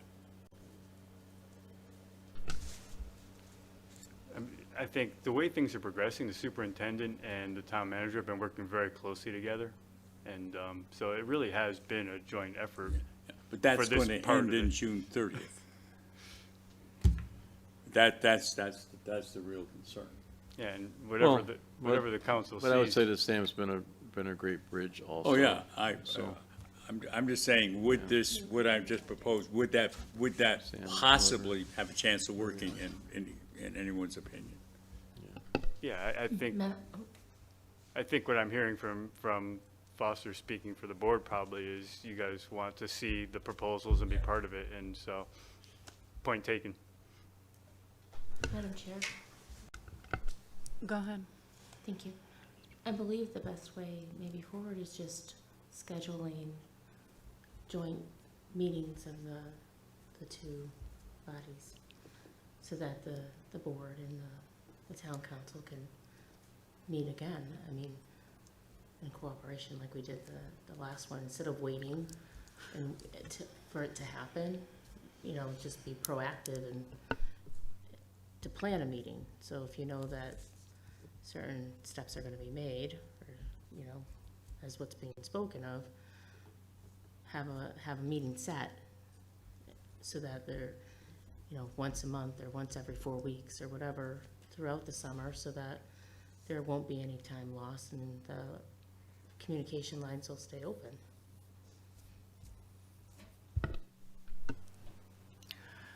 Is this something that you and Dave will now take over and talk to the town manager about? And then relate back to us, or is this just, or you're not sure how it's gonna move forward? No, well, we would absolutely work with the town manager, Mr. LePage, too, for the, because I think there's still, we'll get another proposal this week, and so there's still things we can do even this Right, week. I'm still on the books, so to speak, till June 30th, and I am taking some time, but I'll be available. I'm not the kind that just turns off my phone, so I'll be available to help however I can even if I'm on vacation. And just to recap, the board's main concern is that there won't be the sense of urgency that you folks feel, and you don't want anything to slow down. You don't want things and you want to be involved. You would like to be involved. The way I articulated it earlier would be a joint meeting in September, but the board would actually like to even be involved sooner than that, is what I'm taking away. Yeah, that would make sense, seeing the proposals, hopefully being a part of that process, yeah. So we'll carry that message back to the town manager, and hopefully we can make that happen. I can't promise anything, but I promise I will deliver that message tomorrow. All right, I have 3 more items, and I'm gonna try to take you through them fairly quickly. Do you want to go to, okay, ESSER 2 and 3? Sam was just gonna give an update on the ESSER funds that have been expended. You've obviously heard about the proposal for the Tafalon, project. We have a number of smaller projects that are getting done as well. Sam, do you want to quickly go through the ESSER funding? Yeah, the amounts highlighted in yellow are the two ESSER funds that we've been spending down this year. One is ESSER 2, and the other is ESSER 3, also called the American Rescue Plan Act. And you can see the combined budget that we started with, and then you can see the balance of $1,468,000. The positions that are charged to those ESSER funds are part of the budget, and you guys became familiar with them during the budget. The projects, we periodically update you. And so that's what this portion of the superintendent's report is to update you on the spending on the ESSER projects. And if you can go to the next slide, Kevin. It's a little small here, but this is in descending, a lot small. This is in descending order, and we'll share these with you. The descending order of the spending for the past 3 months. And so the biggest projects over the past 3 months were the MSP displays and Linden displays. Wow. Happy fingers. lying to me, Kevin. Yeah, we've had a really good process of working with facilities director and Sam and I, and if they're athletics related with Mr. Fritz, and really, if you walk around the schools, you'll notice a lot of work has been done, a lot of work with, Lynn Davis and Sandy Bouchard and and Dave and our whole branding committee. Things that you may not even notice if you haven't been in the wood gym, all new, the padding on the walls, it was all torn and tattered and not as safe as it should have been. Those are all replaced, and they're really beautiful now. They say Blue Devils on one side, and actually I hadn't seen it since it was done until the other day. So just, if you get a chance to walk around and really look, and a lot more branding work's being done and completed based on the budget that we had set for that for each school. Lynn's done a tremendous job with that, and Sandy. So lots of smaller projects that definitely add up to a lot and don't rise to the level of like the larger things we bring to the Facilities and Finance Subcommittee, such as the MSP displays, the Linden, Playscape, or the Linden, playgrounds, and Toffelon Playground that you heard about, the Learning Commons downstairs, some of those larger, $100,000+ projects. So lots of good things being done. And so this slide is what's already been spent over the past 3 months. The next slide shows the facilities projects. Some of this has been spent, some not, but these are the facilities projects of which Mr. LePage just gave a few examples. Things that have been approved, relatively small compared to the things you approved directly, like the playground. But as Mr. LePage said, they really have had a great impact on the district. There's really a lot of nice things that have maybe been in need for a while, but we didn't have the funds. And so there's a lot of little things that add up on these lists. Yes, Ms. Clark. The MSP, the air conditioning for the gym. Yes. That's been approved by the board, and that's been finalized, and it's being installed they're just waiting for it to come in now. All the engineering inspections have been done, the studies to make sure it'll support the weight and all of that. So as soon as that comes in, it should be up and ready for the start of the school year, or very close. So we're excited about the gyms having air conditioning, the main gym having air conditioning. And it came in way under what was expected, the original budget. It's 200 and something thousand. Instead of, originally we anticipated over 400,000 for that. The reason you don't see it on these lists are we've been tracking ESSER project by project. The smaller projects Mr. LePage approves. What you're looking at here is Mr. LePage asked Mike Smith, the facilities director, to work with all the principals, go around the district, and come up with a list of what needs to be done. And he did that in the fall when we just came back to school, and it went so well. Mr. LePage asked him to do it again, so he went and followed up in the winter. Some of the things that are on that winter list had even been initiated in the fall, but he didn't have enough information to be able to actually turn it into a project. So then with summer coming up and a lot of work getting done during the summer, he did it a third time. And that's what you're seeing here. So these are just 3 of the many ESSER projects and the details that are in those ESSER projects. Does that help? And most of these will eliminate the need to put these items onto the capital budget in the future. So it helps to the overall bottom line for the town as well, and it's a meaningful use, and it's an aligned use, and it's aligned to our strategic plan, using funding in a strategic way that supports our district goals.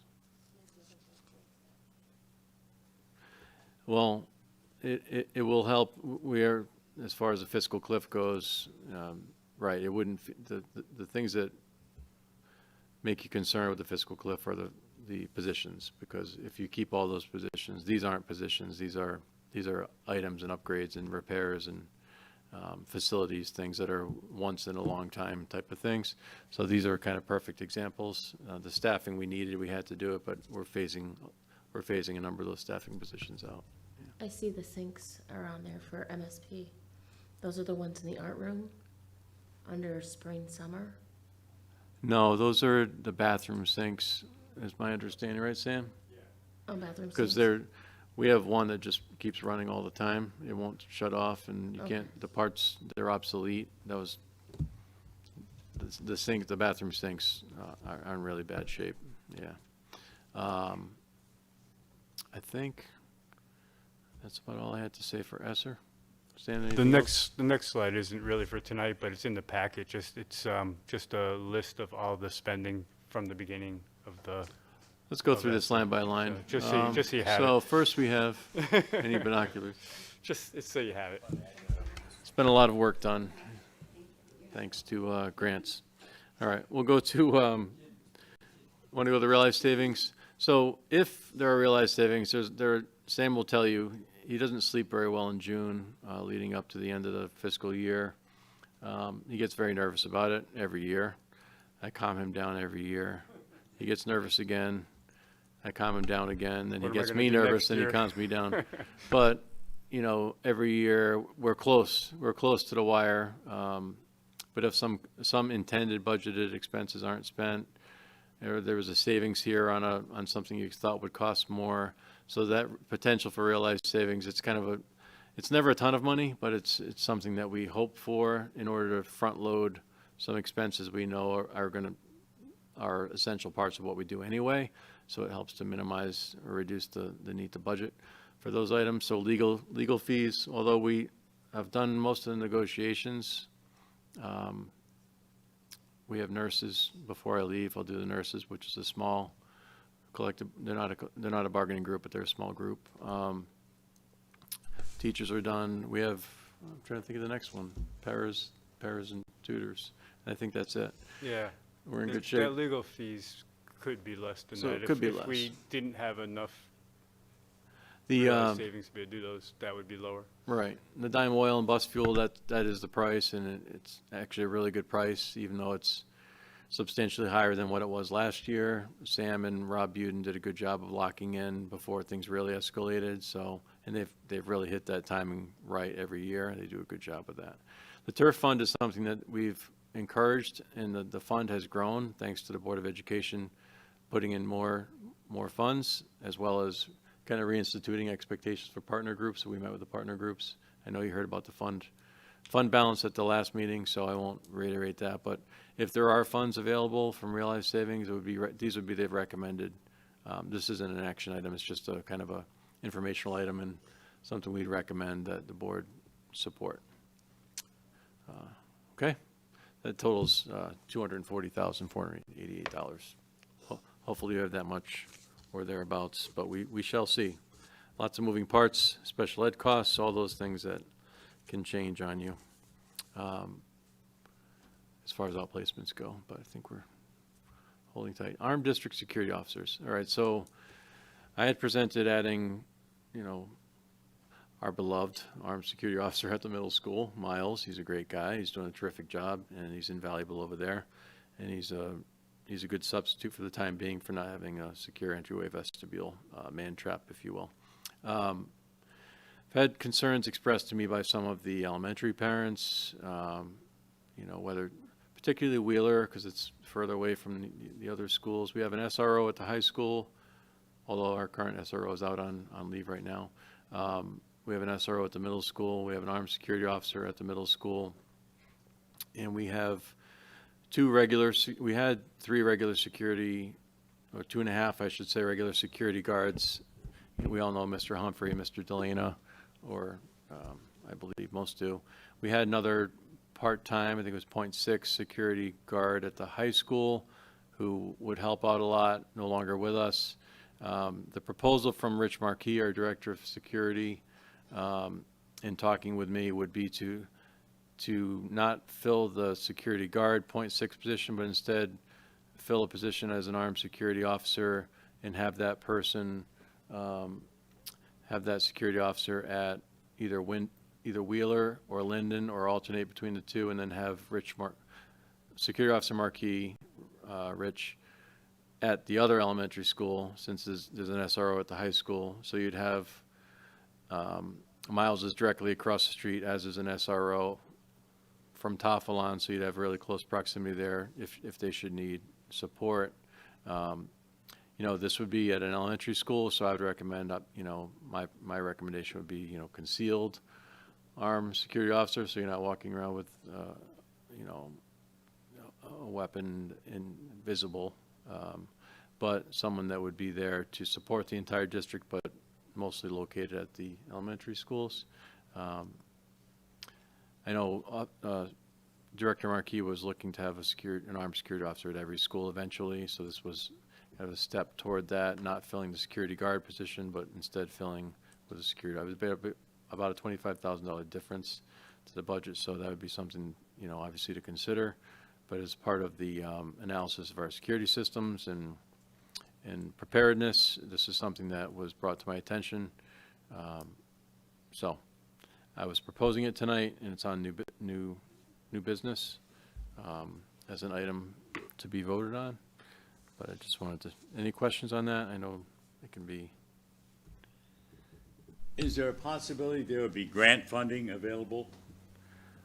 I hope so, Foster. Currently, there isn't that would cover an armed security officer. Again, these are all retired. They have to be retired police officers in order to be, and you have to go through specialized training in order to become an armed security officer.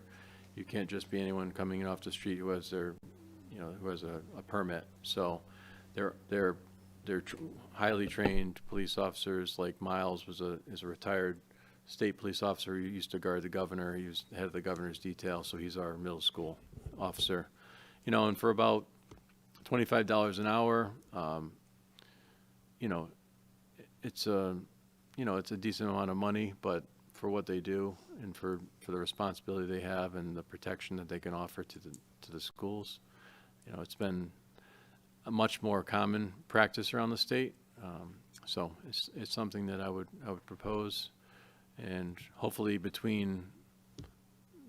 hopefully that would bridge any concerns with being able to cover Wheeler and Linden. We're a little bit further away. I mean, Linden's close to the high school as well, but Wheeler's a little bit further out. So that was his proposal, to really have that person at Wheeler, or have him at Wheeler alternate and have the other person at Linden. Linden has a lot more traffic, especially in the morning with the PFRN program. They have the play and learn programs, I think, if I said that right. So they have lots of people coming in there on a regular basis, and it's really a big stressor on the office staff. They do a great job, but they're trying to keep up with it and run them through the Raptor system, which checks everyone's ID through the database in order to allow them the sticker with a picture to be a visitor. So between adding that person and having Rich supporting the other elementary, I think it would be a good step. But it's for the board ultimately to decide. Just because it's a new armed security officer in an elementary school, I wanted to run it by the board because I know it could be controversial for some. But as I said, I would imagine it would be concealed. Madam Chair? Clarification, please. Yes. I'm just a bit confused. From what I understand, the middle school is the only one that doesn't have a secure vestibule, which is the whole reason why we had a retired state police officer there. So now basically you're saying even those that have secure vestibules, like, the high school and the Wheeler that was just done and the Taflon, now you're saying we should have security? I just need some clarification. I'm a bit confused. I'm sorry. No, that's a very reasonable confusion and question. So the vestibule is really just that. It's another layer in your security. And I probably should have had Mr. Marquis come tonight to speak to this, but it's really another layer in the deterrence or barriers to having someone come into your building that you don't want in your building. Ultimately, the most effective is to have someone who's trained and armed and able to mitigate a situation if it should happen. Right now, you're screened through a camera. Office professionals screen the individuals coming in, and no system is perfect. Even if you have the man trap, where you're buzzed in, you know, there are weaknesses to that system, no matter how careful you are. So having that armed security officer in the building, in addition, is a very effective precautionary step. I may not be saying it well.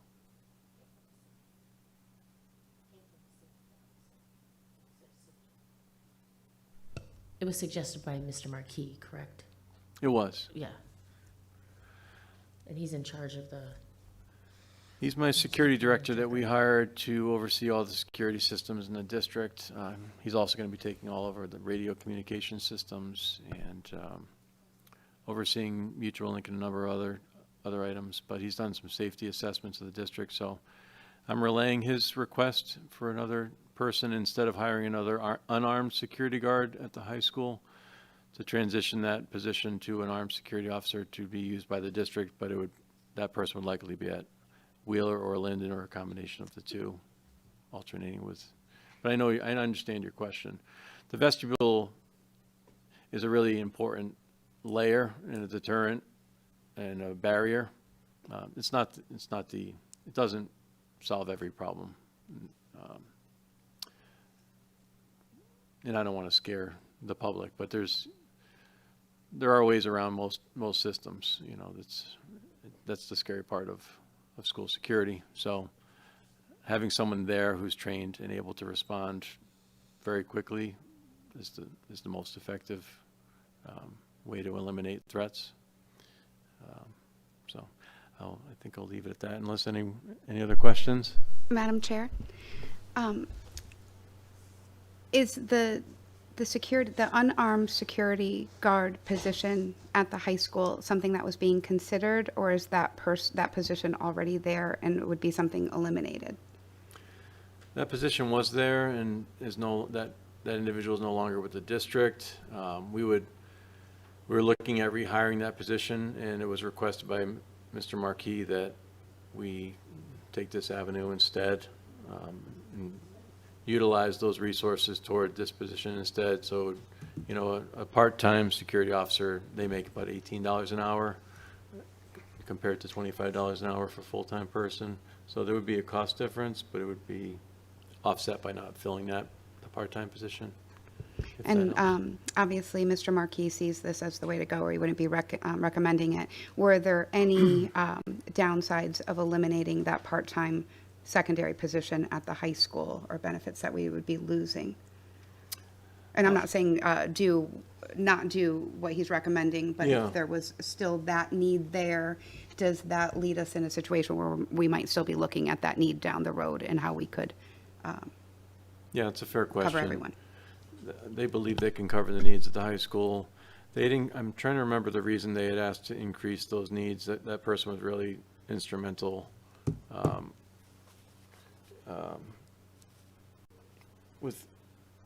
I'm trying to remember the key. Do you remember, Dave, why we increased the part-time individual hours? I wish I had Mr. Marquis here. For that point, that Yeah, position, like 0.6, yeah. I think some of it had to do with Like helping just the CAS. size of the building and the entryways, Yeah, right, covering all the entryways in the morning. especially in the morning. And then, you know, with all the vape detectors that we have in the bathrooms, just helping to support, you know, getting to those, when those go off, you have to get there and you know, conduct business and make sure no one's doing what they shouldn't be doing in the bathrooms.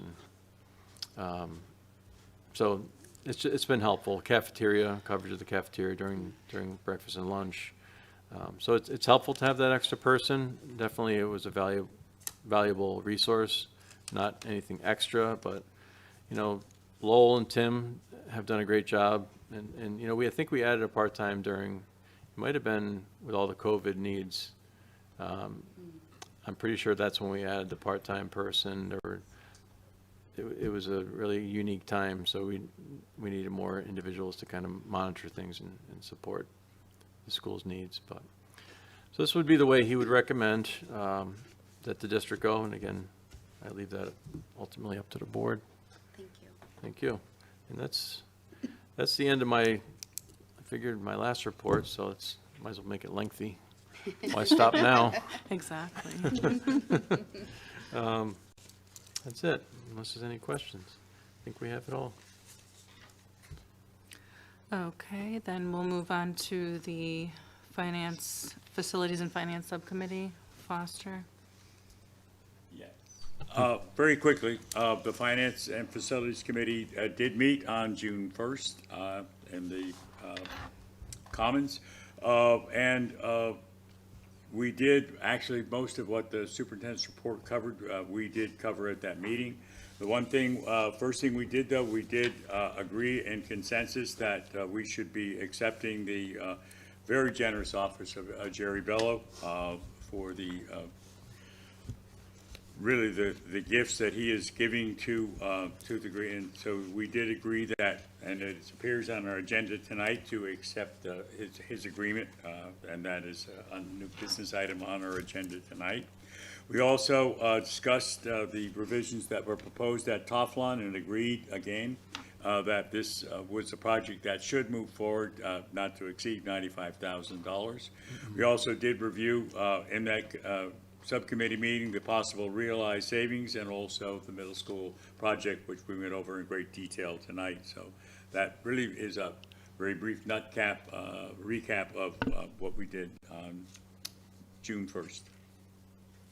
If there are any questions, I'll try to entertain them. Any questions? Okay, thanks, Foster. Crystal, Policy Subcommittee report? No report. Okay. Rebecca, Curriculum Subcommittee? No report. Thank you.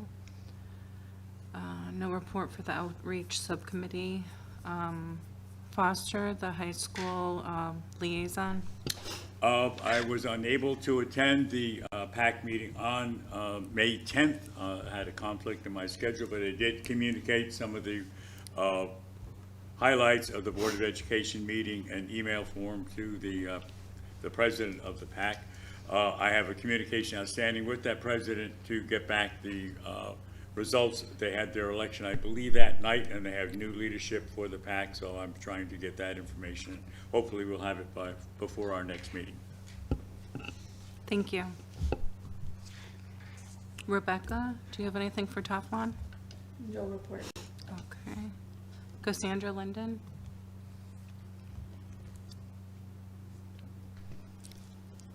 So for Linden, they did have Teacher Appreciation Week. That went well. It started off the week with the Sunday chalk walk. Unfortunately, it rained and the chalk washed away. Oh. So Tuesday morning, they had a coffee bar for the staff with hot coffee, brewed teas, and breakfast options. The dare evening, we had a celebration for the 5th graders with snacks and decorations, and they were incredibly proud of their achievements. Thursday, we had a teacher appreciation lunch with the theme of South of the Border, and had a wonderful donation from families to help with the fixings and delicious meal. We also reported our best book fair to date. Our goal next year is to be able to supply every student who is unable to purchase a book at the fair with a book to read and to help to build up the libraries in our teachers' rooms with the scholastic dollars earned. They're preparing for the 5th grade promotion celebration, which is tomorrow night. And they're gonna have and enjoy their build your own dessert bar, decorations, gifts for the students, and they will be supplying ice pops and the slide for the field that day. So, and then of course we have field day to look forward to. So that's what's going on at Linden. All good things. Thank you. Crystal, do you have anything for the middle school? So yep, things are winding down with the MSP PTC. Just a few highlights here. The 8th grade picnic was today at the Farmington Polo Club, and they said that went great. They have an 8th grade dance on Friday night and the step-up ceremony on the 13th. the PTC also purchased some prizes for bingo for the last day of school. And they also are funding ice cream trucks for all 3 grades. And I think that's it. Nice. Rachel Wheeler? Wheeler has elected their next year's PTO officers. A big thank you to our outgoing president, Rebecca Belanger, and vice president, Michelle Fangillo, and secretary Cole for your years of service. So thank you so much for the excellent work and your contribution to Wheeler culture. Congratulations to the newly elected PTO officers. The new president is Justine Thibodeau, Vice President Carissa Reinflesch, Secretary Mrs. Sick, forgive me, I don't know her first name, and Treasurer Heather Lanza. They're very excited to hit the ground running and get things started and keep up the excellent work that the Wheeler PTO is doing.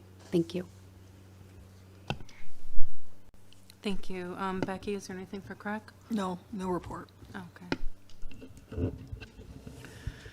Chairperson's report. I'm just going to take this opportunity to thank Mr. LePage for all he's done for us. I can't believe this is our last meeting. When he told us he was leaving, I really thought he was joking with us because I didn't expect it. But we'll definitely miss him. And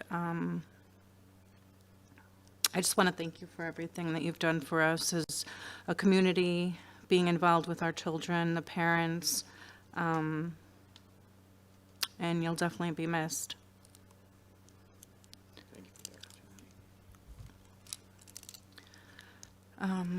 Moving on, there's no unfinished business this evening, so we can move on to the board open forum. Yeah, Madam Chairman, I'd just like to say one thing on behalf of the fact that this is Mr. LePage's last meeting with us. There is an old saying that you cannot teach an old dog new tricks. Well, Steve, I just want to tell you one thing. You have taught me much in these past 13 years that I have had the privilege of knowing you and working alongside you. You have been a benefit to me personally, but most important, you have been a real benefit to the town of Plainville and the students within this district. You led us through a most difficult period of time in the history of this nation, and because of your leadership and your ability to create teams and work together, people together collaboratively, we were able to keep our schools open and functioning in person earlier than most other schools in this district. And to this, sir, we owe you a debt of gratitude. And I personally thank you for the advice you have given me and helped my life to go personally these past 13 years. Thank you so much, and Godspeed in your journeys, new journeys. Thank you, Foster. And thank you for everything you've done. All the board members. I know I'm not a board member. I can't talk now. It's open forum. Sorry. I never stop talking. Just thank you. It means a lot. And it's been a team effort, so I'll keep saying that. I can't do anything alone, so you still have an amazing team here that the district will be in great hands, so that's very kind of you, though.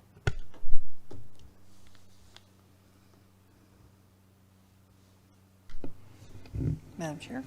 Yes. First, I do want to add something about the free meal situation. We were, myself and Ashley and several other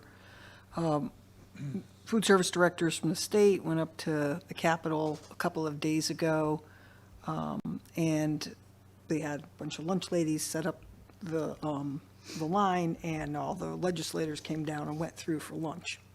This is one of those things where you're trying to advocate for it, right? We had some folks there from Meriden, New Haven, all over the place, as well as us. So it was an effective, I think it was an effective way to lobby. And at the end of the day, they did tell us that one of the things they were advocating for was the additional money that was originally appropriated through ESSER to provide free meals for all. There is some funding left over, and so we were advocating for them to continue to take that money and keep it for free meals for all in some way, shape, or form. And I believe what they're actually going to do is have there be free breakfast.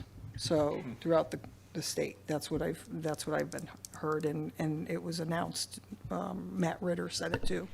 So I don't think I'm speaking out of school.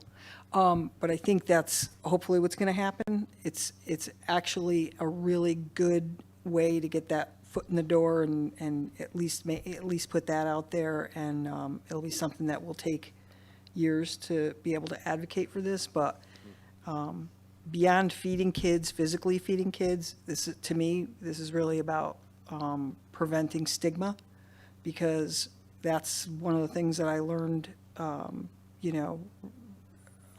most significantly during the pandemic, when everything was free, and then we went back to paying, as you mentioned, and then back to free, and it almost made it worse in a way, because it became more obvious, the haves and the have-nots. So that's, I really thank Ashley. I thank Mr. LePage for, he was one of the only superintendents, I think, that came out and spoke and talked about the impact that free meals had on his childhood. And, you just don't, people don't just do that. So thank you, Mr. LePage, for that. I wanted to just thank the Bello family and Dr. Bello in particular for his generosity. And really, it's an awesome amount of money and an awesome plan to create long-term change for the community. And there's a lot of really great funding there for scholarships and whatnot, and that will be really effective. Miss Michaela Wells, who grew up across the street from me and went to school with one of my daughters, and I've known her since she was a little tiny thing like that, becomes the Teacher of the Year of Plainville. Very proud of that. Her mom sat on the Board of Education with us for 4 years as well, so great family, and really proud of Michaela. And then lastly, but not least, there's this little guy, Steve LePage. He's going to leave the district after 13 years.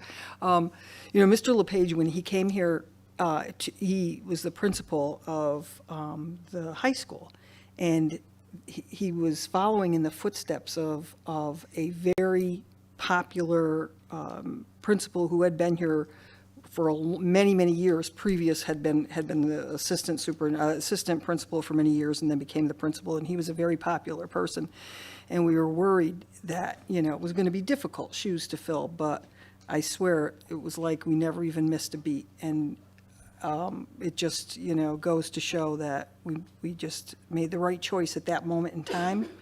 I never thought that Steve would rise through the ranks as quickly as he did. As I told him, I thought he became superintendent too young, because I think people should be older when they become a superintendent and have older children and not have to worry about their little kids and all the stuff they have to sacrifice, because it's a sacrifice for sure. It's an absolute sacrifice. And I don't think, a lot of general public understands that.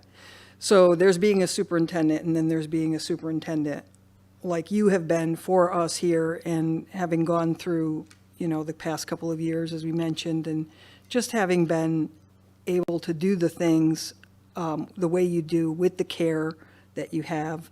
You have driven me crazy with your lack of conciseness. I'll just tell you that I'll never get over. But, it's just the way you are, and it's, I guess at this point I have to say I wouldn't change a thing. So, we really do appreciate everything that you've done for the Plainville community, and people really have understood how much care you have for this community and for the students.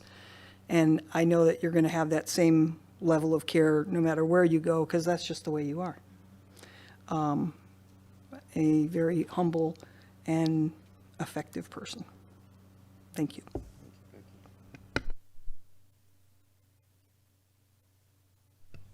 Madam Chair, I would like to thank, as this is our last meeting of the year, I'd like to thank all the parents out there who have, and caregivers and grandparents that have trusted the Plainville school system with their children and the care of their children. And hopefully in the coming months and years, we can make a better team and better communication, and hopefully make it the best school ever. And I just think that it's a wonderful thing that parents, do trust us with their children. And I think likewise we should always continue to keep that first and foremost. And with saying that, and life is short, and so Steve, I just hope that you're able to enjoy your littles a bit more, because it is short and it is a sacrifice. And just like the parents here that are trusting us with kids, you have children too that you want to make sure you spend that time with. And I hope you spend as much time as possible with your family. And you're going to be missed, but it's more important that you keep your family first. So I wish you all the best. You're welcome.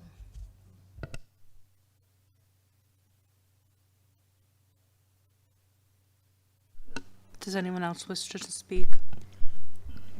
Madam Chair. Yes. It's funny because I've been reflecting about the last meeting of the year for a myriad of reasons and had something prepared, but it just doesn't seem appropriate at this point. So I'm just going to speak from the heart. First, congratulations to the Teacher of the Year from each individual school, and to Miss Wells. Clearly, she has left an incredible impact on this district, and there's many ways you can become a Blue Devil, but to have come up through the system and to have been a Blue Devil, sat in these rooms, that's absolutely incredible to hear her story. So congratulations, Miss Wells, and to the other Teachers of the Year. Val, now this is going to get me choked up. Sorry. We have incredible kids in this district, the very best. And I'm so grateful to have had the opportunity to sit here and have the pleasure of having this young man. Where you're sitting today is very appropriate. There are not many adults that can articulate and verbalize the way that you do after living an entire lifetime, never mind being just entering your senior year. So I just want to thank you for the time that you dedicate to this, because not many young people would make this a priority, and I'm incredibly grateful that you do, and I wish you continued success. I have no doubt that you're going to thrive. Sorry, I don't know where that came from. He's also a pretty good runner, too. I've heard. It gives me hope in the continuation of the success of this program. Sorry. When we went through strategic planning last summer, I was really excited. When you get elected as a Board of Education member, you have for anyone who is thinking of doing this, you have what you think it's going to be, and then you have what it actually is. And I will be letting everybody know that as clearly as I can. When you get elected mid-year and you come in mid-year to someone else's strategic plan, it's difficult to find your footing in a new position, never mind to find a flow. I've attended every training course I possibly can, schedule permitting, that has been made available to me by the resources provided to me by the Plainville Community School System. For example, Connecticut Associations of Boards of Education training. If my schedule allows it, I am doing it. I watch back every state Department of Education meeting that I can make my way through, so that way I can learn your language. If you think about your industry, whatever it might be, you have a culture and a language that you speak.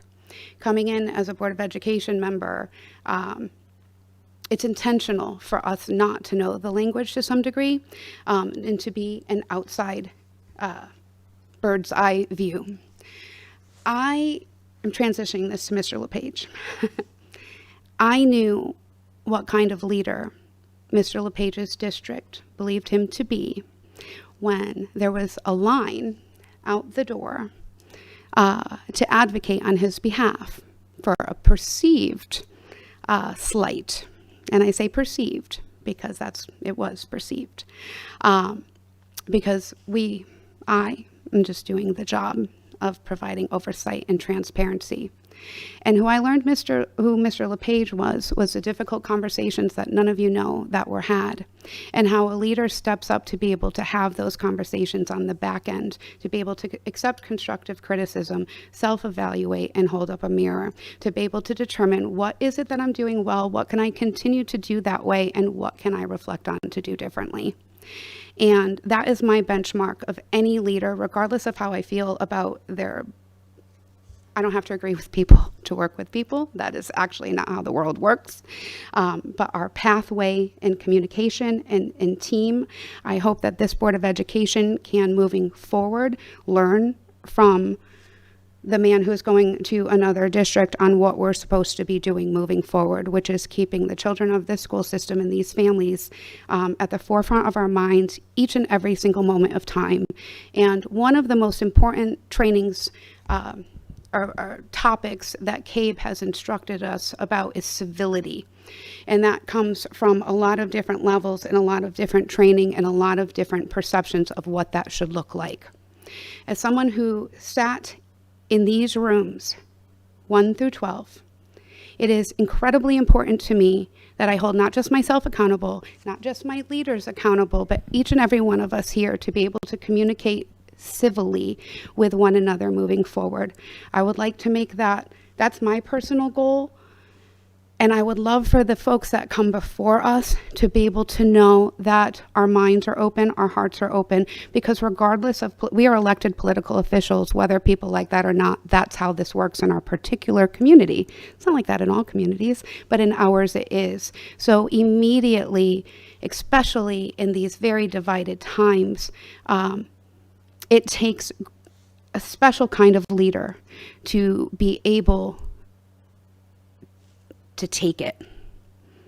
And I just want to say that you will be missed, Mr. LePage.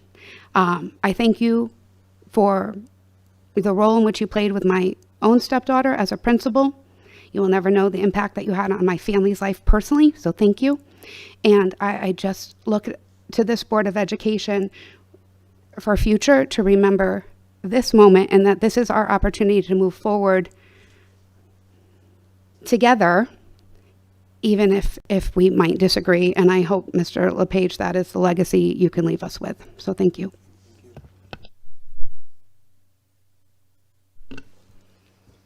Anyone else wish to speak? Madam Chair? Yes. I'm new to this, and I just wanted to say thank you to Steve for embracing me when I came. You could have easily kicked me out the door. You didn't. I appreciate that. And I also want to say thank you to the town committee, and most of all the parents for entrusting me with your voice when I sit here. I take that humbly, I take it seriously, and I sincerely appreciate the opportunity to work for you. So thank you again for your help, and thank you again to all the board members for helping me get up to speed with things. Madam Chair, sorry. I'm just going to take a few minutes, but Mr. LePage, just want to thank you as a parent and a board member for your communication, your transparency, just your kindness, and just all that you've done. The kids know that you do care, and I see it as a board member and as a parent. So thank you and good luck. Thank you, Mr. LePage, for your leadership, especially especially your advocacy. You advocate for our students and put them first. When it's easy to advocate for them, you advocate for them when it's difficult as well. It's been really appreciated. You've had so much trust with our parents and our staff and the Board of Education. And I just thank you so much, and I hope that in your new district, you get to have more time in the classrooms. That means there's less going on in the district, and you get to have some more relaxed times and less times we have to send out emails that start with, I don't need to be long-winded, so let me be brief. So, best wishes, and you will be missed. Madam Chair, I just want to say one last thing. Mr. LePage, please thank your family for sharing you with this district. Someone said a sacrifice before. When you should have been with your family, you were at an event a million nights a week, and that was one thing I was also surprised by, how much time a superintendent can or cannot invest in the district. And please sincerely take back from this Board of Education a sincere thanks to your family.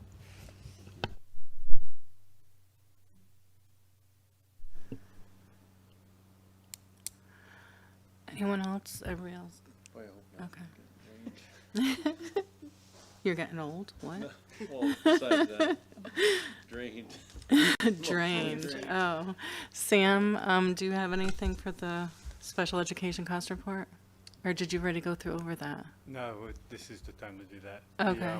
The tuition that we reported to you is spot on what we've been reporting month over month. However, the state reimbursement, the state's portion of that has gone down from what we estimated. We were estimating 91% based on what we had thought the legislation said.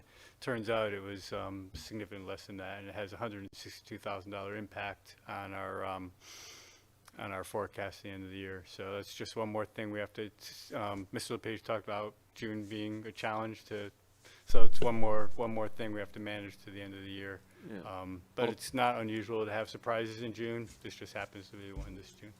Ultimately, the intentions of funding it at 91% were noble, but then the appropriations only funded enough to get us about 76-ish%. Yeah, 78.92%, which is less Okay. than. Less than Ironically, I thought. they thought they were increasing it, but they decreased it.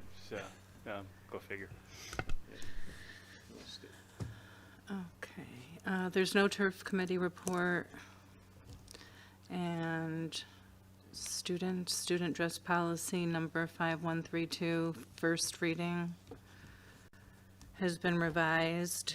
If there are no objections, I'll ask for a motion to approve the aforementioned policy, item D, as presented. So moved. Do I have a second? All in favor? Any opposed? Any abstentions? Motion carries. Do I have a motion to postpone the aforementioned policy, item D, for a second reading? So moved, Madam Chair. Do I have a second?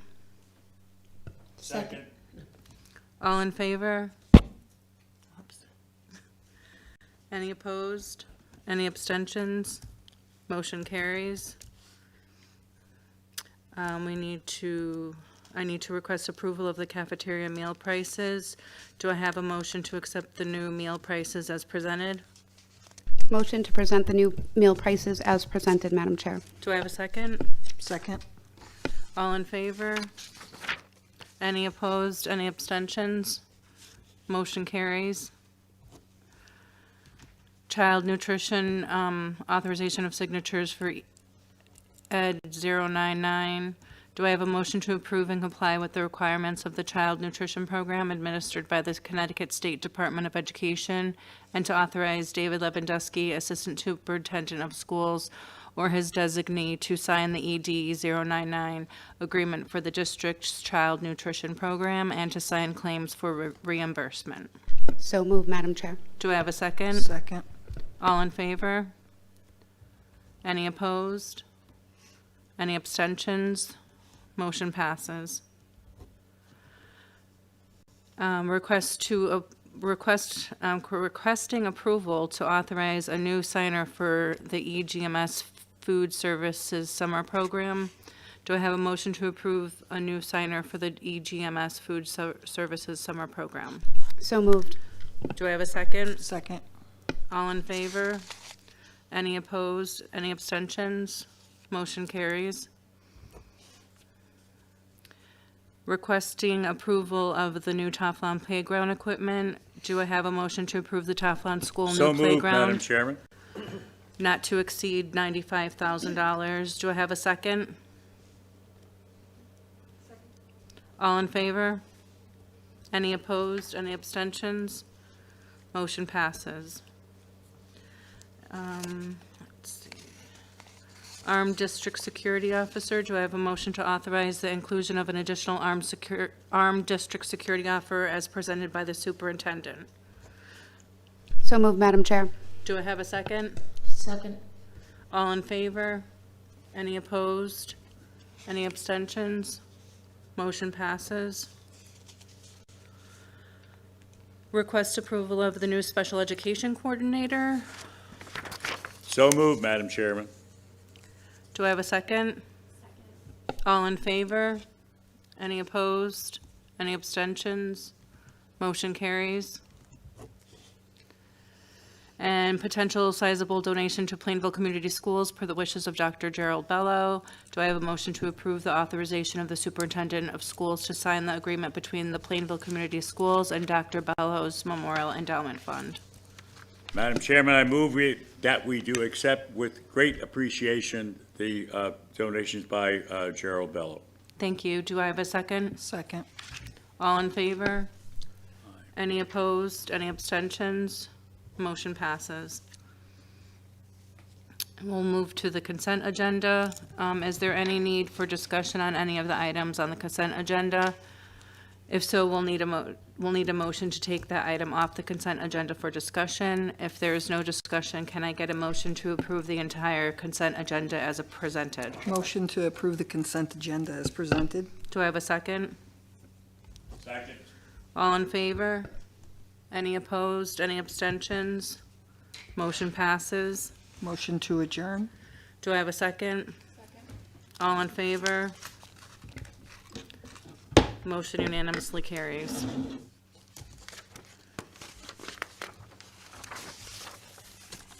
That'd be emotional about the ending of the meeting.